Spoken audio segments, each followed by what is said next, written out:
மென்பொறியாளர் சுவாதியை கொடூரமான முறையில் வெட்டி கொலை செய்த ராம்குமார் கைது செய்யப்பட்டுள்ள நிலையில் அவருடைய சொந்த ஊரில் மிகவும் அமைதியான நபராகவே இருந்து வந்ததாக அவரது வீட்டிற்கு அருகில் வசிப்பவர்கள் தெரிவிக்கின்றனர்.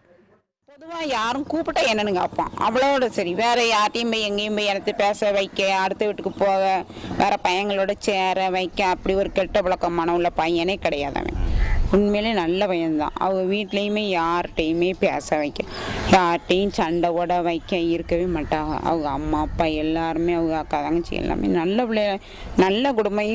நீங்கள் வந்து இவங்கெல்லாம் வந்த அப்புறம் தான் என்ன இந்த பையன் மேலே இப்படி வந்திருக்கு அப்படின்னு எங்களுக்கே தெரியும். வேற வந்து ஒரு அடாதடியான குடும்பமும் கிடையாது, அந்த பையன் அப்படி கிடையாது. எங்க திருநெல்வேலியில் படித்தான். பிறகு அரியர் கிடக்குன்னு மெட்ராஸில் போய் எழுதுதான்னு சொன்னாங்க. ஆனால் அவன் எப்போ வருவான் போவான்லாம் தெரியாது.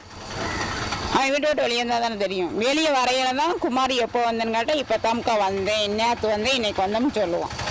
வேறெல்லாம் எதுவும் சொல்ல மாட்டேன். வேற வந்து யாரையுமே ஒரு சின்ன பிள்ளையில கூட அவன் வந்து நீன்னு சொன்னது கிடையாது.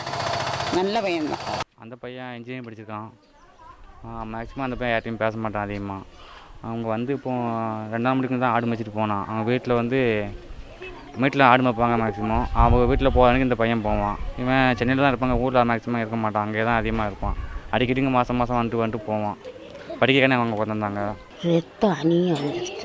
என்னை இதிலேருந்து இது வரைக்கும் பிளேட்டு அடுத்தது இம்பிட்டு விரல் உள்ள முங்குமடா, இம்பிட்டு விரல் உள்ள முங்குமடா, அப்படி அம்பத்தூரம் அறுந்துருக்காமடா பிளேட்டுக்கு அறுத்து அந்த மாதிரில கிடந்துருக்காங்க. அவங்க வந்து பார்த்து தான் இன்னும் அடக்காமல் தூக்கிட்டு, என்ன நீங்கள் அங்கே இருக்க மாமா இங்கே அறுத்துக்கிட்டு அடக்காமல் சொல்லி அவங்க தான் கூட்டியிருக்காங்க. அவங்க வீட்டாளர்களுக்கும் தெரியாது, அவங்க வந்து சொன்னது பாருங்க, அவங்க வீட்டாளுக்கே தெரியும். அதுக்கப்புறம் வந்தாங்க, வந்து தூக்கி வண்டியில் வச்சு கொண்டுட்டு போயிட்டாங்க.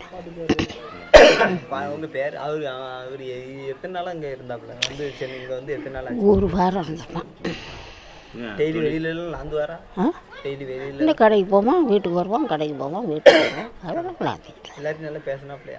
அவங்க எப்பவும் யார்ட்டையும் நல்லா பேச மாட்டான். தெருவுக்குள்ள அவங்க வீட்டோட சரி, யார்ட்டையும் நல்லா பேச மாட்டான். ஒரு ஊமை மேடிக்கே அலைவாங்க. நம்ம கூப்பிட்டா என்னென்னு கேட்பான், அவர் வந்து இப்படி ஒரு செயல் செஞ்சிருக்காருன்னு தெரியுதுல, அதை எப்படி பாக்கியோ உங்களுக்கு? அவர் இப்படி செஞ்சிருப்பாருன்னு ஒரு இது இருக்கா? எப்படி நினைக்கிறீங்க? இது செய்யறதுக்கு வந்து அவனுக்கு சான்ஸே கிடையாது ஐயா. என்னமோ அவனை பிடிச்ச நேரமா என்னமோ தெரியும்.